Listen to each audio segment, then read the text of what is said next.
नमस्कार। एचएनएम की आज की विजय गाथा की श्रृंखला में हम बात करेंगे भारतीय जवानों के द्वारा चलाया गया एक ऐसा सीक्रेट ऑपरेशन जिसका नाम था ऑपरेशन कैक्टस। जगह था भारत का पड़ोसी देश मालदीव। 3 नवंबर 1988 को मालदीव के राष्ट्रपति मिस्टर गयूम की तख्ता पलट की कोशिश की। इस घटना को अंजाम दे रहा था श्रीलंका का एक आतंकवादी संगठन People's Liberation Organisation of Tamil Eelam. लेकिन इस साजिश में सिर्फ यह आतंकवादी संगठन ही शामिल नहीं था। इस तख्ता पलट की अगुवाई कर रहा था मालदीव का ही एक व्यवसायी अब्दुल्ला लुत्फी। इस तख्ता पलट की शुरुआत 3 नवंबर से 2 दिन पहले तब हो गई जब श्रीलंकाई समुद्री क्षेत्र में मछली पकड़ने वाले 2 जहाजों को अगवा कर लिया गया। 3 नवंबर की तड़के सुबह मालदीव की राजधानी माले के 2 अलग अलग हिस्सों में 100 से अधिक आतंकवादी आकर उतरे। जब इन आतंकवादियों ने माले में कदम रखा तब तक वहां की सरकार को इस बात की भनक लग चुकी थी और राष्ट्रपति गयूम सेफ प्लेस पे जाकर छुप चुके थे। ये आतंकवादियों ने अपना 2 गुट बनाया। एक गुट राष्ट्रपति गयूम को ढूंढने निकला, वहीं दूसरा गुट मालदीव के टेलीफोन एक्सचेंज की तरफ बढ़ने लगा। उसके बाद 3 नवंबर को मालदीव पूरी दुनिया को फोन करने लगा और अपने लिए मदद की गुहार लगाने लगा। लेकिन अपने आप को विश्व शक्ति कहे जाने वाले कुछ देशों ने मालदीव की मदद करने से इसलिए इनकार कर दिया कि उनका कहना था कि मालदीव से बहुत दूर हैं, तो वहीं कुछ देशों ने खुद सक्षम न होने की बात कहकर मालदीव की मदद करने से मना कर दिया। 3 नवंबर को भारत के विदेश मंत्रालय में फोन की घंटी बजी। भारत की तरफ से फोन पे थे विदेश मंत्रालय के मालदीव डेस्क के सचिव मिस्टर कुलदीप सहदेव। तो वहीं दूसरी तरफ थे मालदीव के विदेश मंत्रालय के सचिव मिस्टर इब्राहिम जाकिर। मिस्टर जाकिर ने मिस्टर कुलदीप को बताया कि मालदीव पे आतंकवादी हमले हो गए हैं और तख्ता पलट की कोशिश की जा रही है। इस घटना की जानकारी तुरंत भारत के प्रधानमंत्री राजीव गांधी को दिया गया। राजीव गांधी ने एक तत्काल बैठक बुलाई दिल्ली में और इस बैठक में निर्णय लिया गया कि भारत इस संकट की घड़ी में मालदीव की मदद जरूर करेगा। एक के बाद एक बैठकें की गई और बैठकों के बाद यह निर्णय लिया गया कि एयरफोर्स की पैरा मिलिट्री के पैरा ट्रूपर्स को इसकी जिम्मेदारी दी जाएगी। आगरा में मौजूद पैरा ट्रूपर्स के 2 बटालियन पैरा 3 और पैरा 6 को इसके लिए आदेश दिए। एयरफोर्स के पैरा ट्रूपर्स अपनी तैयारी में लग गई और इस मिशन के लिए काम करने लगे। इस मिशन को शुरू करने से पहले कुछ समस्याएं थी जिन समस्याओं से निपटना बहुत जरूरी था और सबसे बड़ी समस्या ये थी कि एयरफोर्स के पास इंडिया में कहीं भी जाने के लिए फ्यूल तो थे, लेकिन मालदीव जाकर वापस आने के लिए उनके पास फ्यूल की कमी थी। इसके बाद एक्शन मोड में आ गए पैरा ट्रूपर्स के चीफ इंजीनियर मिस्टर गुरनानी। उन्होंने 3 एयरक्राफ्ट को 62 टन लीटर फ्यूल से भर दिया और अब शुरू हो चुका था ऑपरेशन कैक्टस।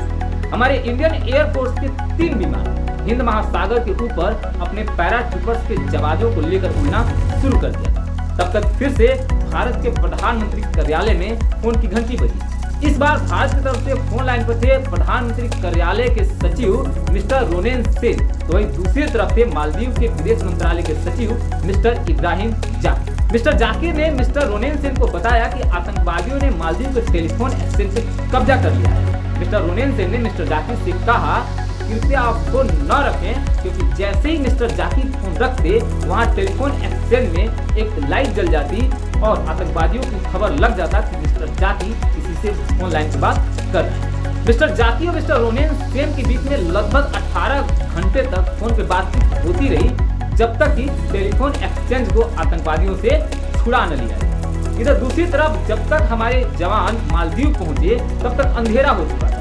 यह निर्णय लिया गया कि मालदीव की राजधानी माले के बुलबुले एयरपोर्ट पे हमारे एयरक्राफ्ट को उतारा जाएगा। लेकिन उसके बाद खबर मिली कि बुलबुले एयरपोर्ट को आतंकवादियों ने अपने कब्जे में ले लिया। उसके बाद तुरंत प्लान बनाया गया कि अब हलूले एयरपोर्ट पे हमारी एयरक्राफ्ट को उतारा जाएगा। लेकिन डर इस बात का था कि कहीं ऐसा न हो कि हलूले एयरपोर्ट पे आतंकवादी घात लगाकर बैठे हों। इसके लिए हलूले एयरपोर्ट के सभी लाइट्स को बंद रखा गया और रात के अंधेरे में इंडियन एयरफोर्स की 3 विमानें हमारे पैरा ट्रूपर्स को लेकर लैंड कर। जब हमारे पैरा ट्रूपर्स माले पहुंचे तो उन्होंने भी 2 गुट बनाए। एक गुट उन आतंकवादियों को ढूंढने निकला जो राष्ट्रपति गयूम को ढूंढने गए थे, तो वहीं दूसरा गुट टेलीफोन एक्सचेंज की तरफ बढ़ने लगा आतंकवादियों से टेलीफोन एक्सचेंज को छुड़ाने के लिए।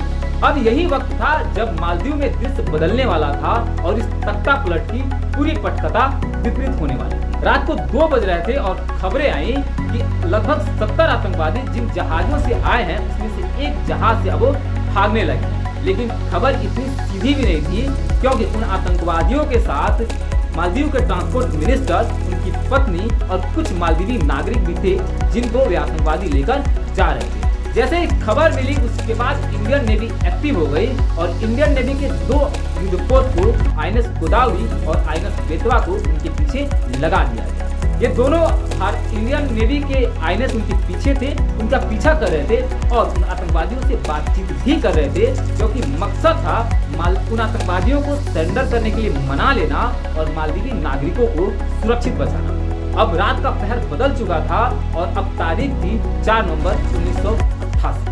इधर दूसरी तरफ मालदीव अब सुरक्षित हो चुका था। मालदीव में जो भी आतंकवादी थे उन सबको मौत के घाट उतार दिया गया था। बुलबुले एयरपोर्ट को आतंकवादियों से छुड़ा लिया गया था और टेलीफोन एक्सचेंज को छुड़ा लिया गया था और अब मालदीव संकट से उबर चुका था। लेकिन दूसरी तरफ अभी ऑपरेशन हिंद महासागर में जारी था। 4 नवंबर से 6 नवंबर हो गए, उन जहाजों को घेर लिया गया था और बातचीत का सिलसिला लगातार जारी था। लेकिन समझ में आ गया कि वे आतंकवादी सरेंडर करने के मूड में नहीं है।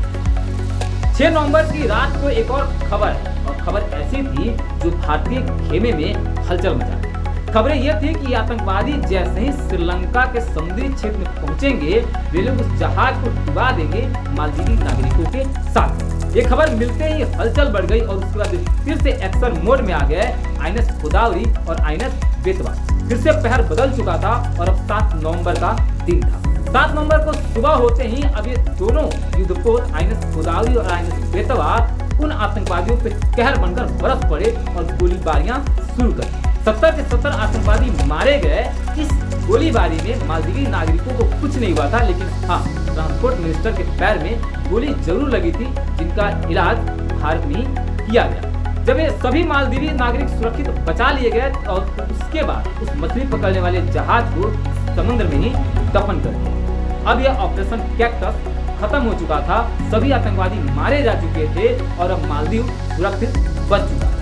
लेकिन उसके बाद ही भारत के प्रधानमंत्री राजीव गांधी जी को एक संदेश मिला और संदेश था मालदीव के राष्ट्रपति मिस्टर गयूम की तरफ। मिस्टर गयूम ने आग्रह किया राजीव गांधी जी से कृपया वो अपनी भारतीय सेना को अभी कुछ समय के लिए मालदीव में ही रहने दें, ताकि मालदीव पे दोबारा कोई ऐसी नापाक कोशिश करने की साजिश न कर सके। उसके बाद भारतीय सेना लगभग 1 साल तक मालदीव में रही, मालदीव को सुरक्षा प्रदान करती रही और मालदीव का हिफाजत करती रही। लेकिन यहाँ पे आपके मन में एक सवाल जरूर होगा कि श्रीलंकाई आतंकवादियों को वहाँ का एक व्यवसायी अब्दुल्ला लुत्फी सपोर्ट क्यों कर रहा था और अब्दुल्ला लुत्फी क्यों चाहता था कि मिस्टर गयूम की सरकार गिर जाए और मिस्टर गयूम की तख्तापलट हो जाए। इसके पीछे का कारण ये था कि अब्दुल्ला लुत्फी को उन आतंकवादियों ने लालच दिया था कि गयूम के बाद लुत्फी को मालदीव का राष्ट्रपति बना दिया जाए।